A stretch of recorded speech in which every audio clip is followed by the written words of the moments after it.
He always felt like the outsider in our stepfamily. But finding him washing plugged-in appliances in the bathtub was dangerously bizarre.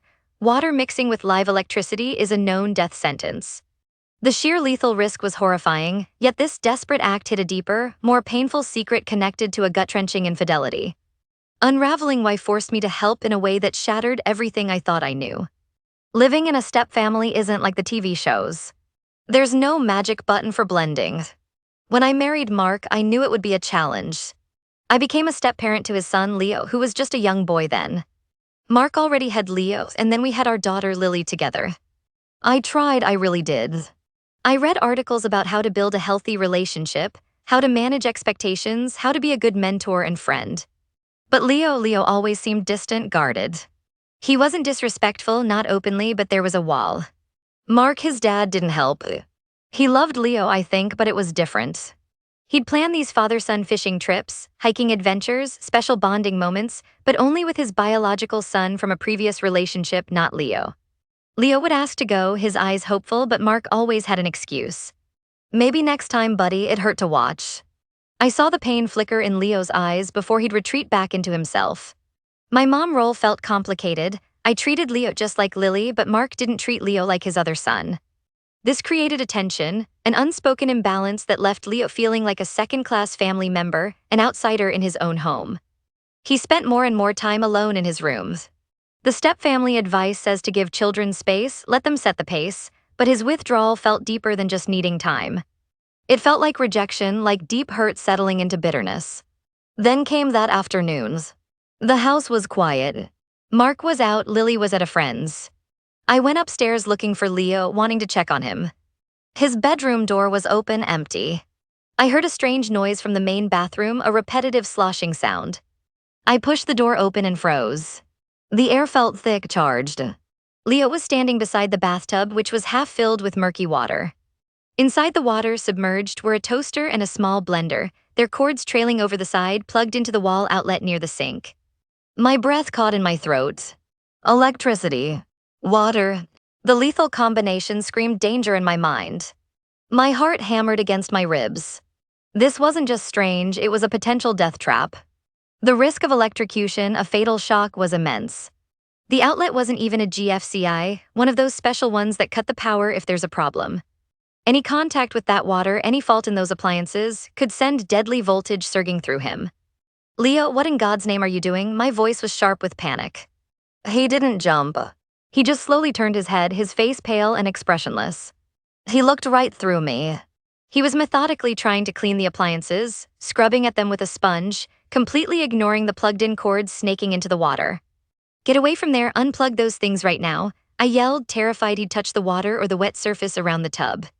I didn't move. It was like he was in a trance. My own fear turned into a confusing mix of anger and desperation. Was this a cry for help? An act of rebellion? Or something darker? I couldn't think straight. My first instinct was pure safety, protect him, prevent disaster. I lunged past him, yanking the plugs from the outlet with trembling hands. The immediate hazard was gone, but the horrifying image, the sheer craziness of it lingered. Leo, talk to me, why would you do that? You could have been killed. He finally looked at me, really looked at me, and his eyes were filled with a pain so deep it stole my breath. He didn't shout, didn't cry. He just said, his voice flat, does it matter? Someone needs to clean up the mess around here, mess. What mess? My confusion deepened. This wasn't about dirty appliances. This was something else. Seeing him so broken, so utterly defeated, standing there amidst this bizarre, dangerous scene. Something shifted in me. The anger faded, replaced by a profound sense of sadness and a dawning dread. This is where the help began, not by fixing the situation, but by finally trying to understand the why. I sat on the edge of the thankfully dry toilet lid. Leo, what mess? Tell me, he hesitated, looking down at the murky water. Then the words tumbled out, quiet and full of bitterness. He told me about seeing Mark, his dad, with someone else. Not just once, but multiple times. He described the lies, the secret phone calls, the late nights Mark claimed were work. The infidelity wasn't just a suspicion, Leo had seen proof. The betrayal wasn't just against me. It was a betrayal of the whole family, confirmation for Leo that he truly didn't belong, that his father's attention was easily diverted. His dangerous act in the bathtub, It was a twisted, desperate attempt to wash away the filth he felt was consuming his family, maybe even a way to punish his father or himself. It was a manifestation of his hurt, his anger, his powerlessness. Discovering my husband's affair, his cheating, through my stepson's desperate act was shattering. The secret was out, not in a screaming match, but in a quiet, dangerously bizarre moment in a bathroom. In that instant, Leo and I were no longer just stepson and stepparent. We were two people bound by a terrible truth, allies in a war I hadn't even known was being fought. The trust I had in Mark, the foundation of our marriage, crumbled. The carefully constructed image of our blended family life exploded, revealing the ugly reality of lies and betrayal underneath. Helping Leo meant confronting this awful truth together. It meant protecting him while my own world fell apart.